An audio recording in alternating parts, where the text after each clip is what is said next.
Caríssimos irmãos e irmãs, paz e bem, louvado seja nosso Senhor Jesus Cristo, para sempre seja louvado. Neste domingo, neste final de semana, nós estamos celebrando o terceiro domingo da Quaresma. É mais um convite à vivência quaresmal. A Igreja nos faz o convite também para vivermos a campanha da fraternidade desse ano, que tem como tema Fraternidade e Ecologia Integral. E o lema da campanha da fraternidade é Deus viu que tudo era muito bom, que foi tirado do livro do Gênesis, capítulo 1, versículos 31. A vivência da campanha da fraternidade também nos faz ativos para vivermos também nesse tempo quaresmal. E a Igreja proclama neste dia o Evangelho de Lucas, que está no capítulo 13, versículos de 1 a 9, que vai dizer: Naquele tempo, vieram algumas pessoas trazendo notícias a Jesus a respeito dos galileus que Pilatos tinha matado, misturando seu sangue com um dos sacrifícios que ofereciam. Jesus lhes respondeu: Vós pensais que esses galileus eram mais pecadores do que todos os outros galileus por terem sofrido tal coisa? Eu vos digo que não. Mas se vós não vos converterdes, ireis morrer todos do mesmo jeito. E aqueles 18 que morreram quando a torre de Siloé caiu sobre eles, pensais que eram mais culpados do que todos os outros moradores de Jerusalém? Eu vos digo que não. Mas se não vos converterdes, ireis morrer todos do mesmo modo.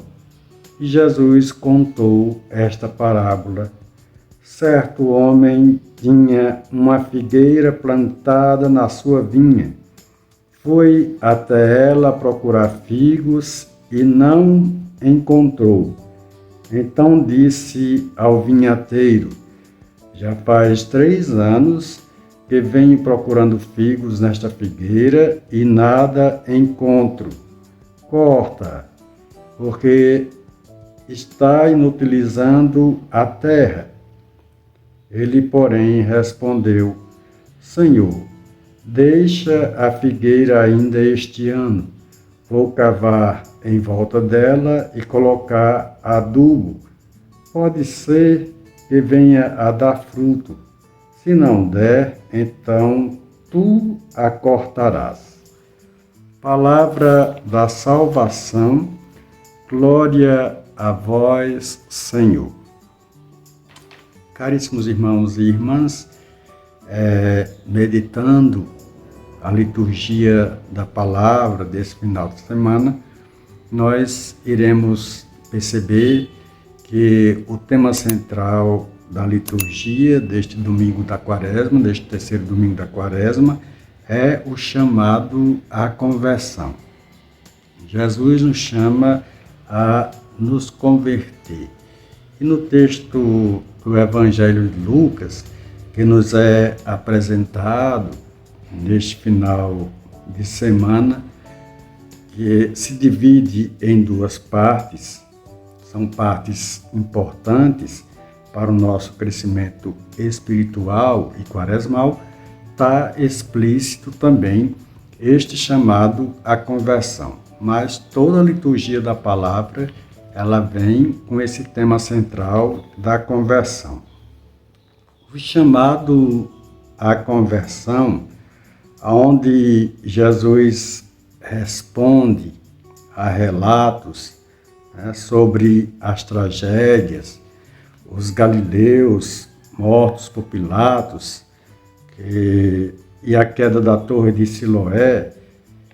Em relação a esses fatos, os historiadores da época, especialmente um historiador chamado Flávio Joséfo, relata como Pilatos matou alguns galileus que se insurgiram em Jerusalém. Foram galileus que se revoltaram e foram mortos em Jerusalém. Quanto à Torre de Siloé, não se tem nenhum fato anotado aí historicamente, mas é importante percebermos que realmente Jesus usa a situação para nos chamar a nos convertermos. E vai dizer: Galileus mortos por Pilatos e as vítimas da Torre de Siloé, lá no versículo 4, versículo 1, que são os galileus mortos por Pilatos, e o versículo 4, que são as vítimas da Torre de Siloé, refletiam a mentalidade da época, que associava tragédias ao castigo divino por causa do pecado. Jesus rejeita essa visão, afirmando que as vítimas não eram mais pecadoras. No versículo 2, mais pecadoras do que aqueles que precisavam de conversão. Isso desmonta a ideia de que o sofrimento é proporcional à culpa pessoal ou o sofrimento é proporcional ao pecado cometido. Eles tinham em Jerusalém, os judeus daquela época, tinha a ideia que Deus castigava a quem era grande pecador ou ao pecador. Mas Jesus desmonta essa ideia. Esse tema também é abordado no Evangelho de João, capítulo 9, versículos de 1 a 3. O chamado à conversão que Jesus faz, lá ele diz: se não vos converterdes, perecereis todos do mesmo jeito. Jesus destaca que todos são pecadores e precisamos de conversão. Aí o Catecismo da Igreja Católica vai dizer que a conversão é um movimento interior de retorno a Deus. É um movimento interior de retorno essencial para a salvação do mundo, para a salvação do homem, para a salvação da humanidade. Se você quiser conferir, confira o Catecismo da Igreja Católica, nos números 1427 e 1428. Tem lá esse ensinamento da Igreja Católica.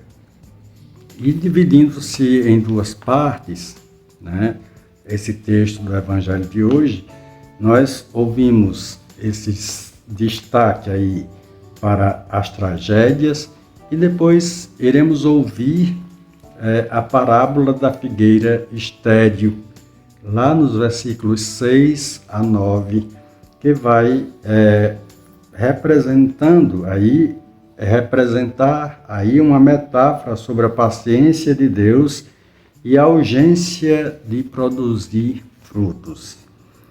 A figueira representa o povo de Deus, Israel, o povo de Deus cristão, nós também, e por extensão, cada pessoa chamada a dar frutos de santidade.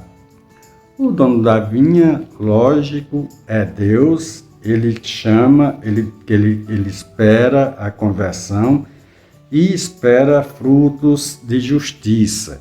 Ele espera frutos de justiça. O vinhateiro ou o viticultor é o próprio Cristo, que intercede por mais um tempo para a conversão.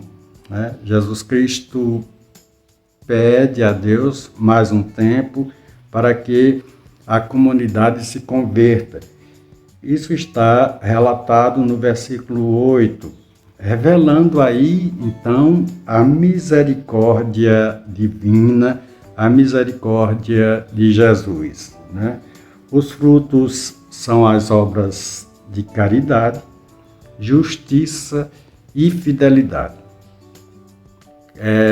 Nós ouvimos hoje muito se falar da falta de justiça no mundo, da falta de caridade no mundo, da falta de fidelidade, né?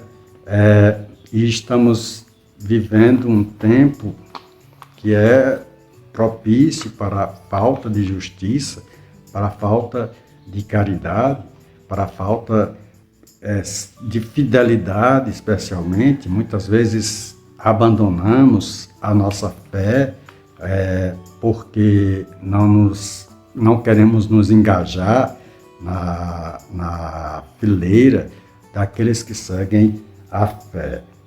Os frutos dados pela igreja realmente são esses frutos de justiça, caridade, fidelidade, amor e a esse segmento que é o segmento da igreja, que é o segmento de Jesus Cristo. Se você quer conferir alguma coisa a respeito, confira Mateus 7, 16 a 20. 16, 20, que vai falar desses frutos de caridade, de justiça e de fidelidade. A igreja enfatiza que a fé sem obras é morta. Isso daí está lá em Tiago 2,17. A fé sem obra, ela não tem muito procedimento.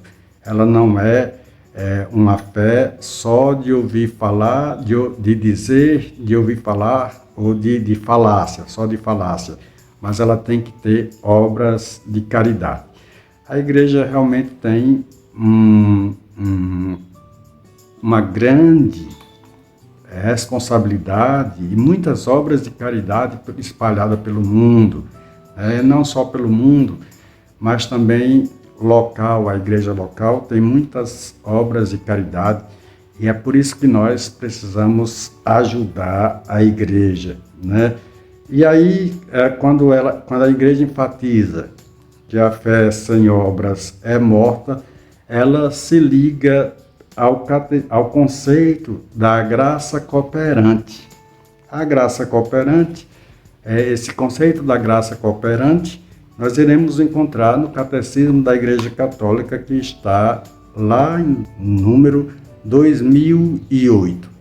Lá nós encontraremos o conceito da graça cooperante. Então, irmãos, caríssimos irmãos e irmãs, eis a nossa catequese desse terceiro domingo da Quaresma e tudo que ela nos leva realmente a perceber na vivência da igreja, na vivência do mundo social. Nós não podemos viver somente dentro da igreja, mas nós devemos ter uma vivência social, comunitária, e vermos realmente o que foi que melhorou e como está melhorando as coisas. Não podemos negar que não está melhorando as situações da vida, mas também devemos cobrar mais dos nossos representantes, daqueles que estão lá, que nós o colocamos no poder, para que eles possam realmente ter mais sensibilidade para com o pobre, para com o humilde, para com aqueles que necessitam de caridade, de justiça, de proteção, né? Existe já um movimento a respeito da caridade, da justiça, da proteção, mas nós podemos cobrar muito mais, porque também existem movimentos contrários a essa situação. Essa injustiça social que acontece no nosso meio é provocada justamente por aqueles que têm muito e não querem dividir com o que têm pouco. Então, meus irmãos e minhas irmãs, paz e bem, louvado seja nosso Senhor Jesus Cristo, para sempre seja louvado.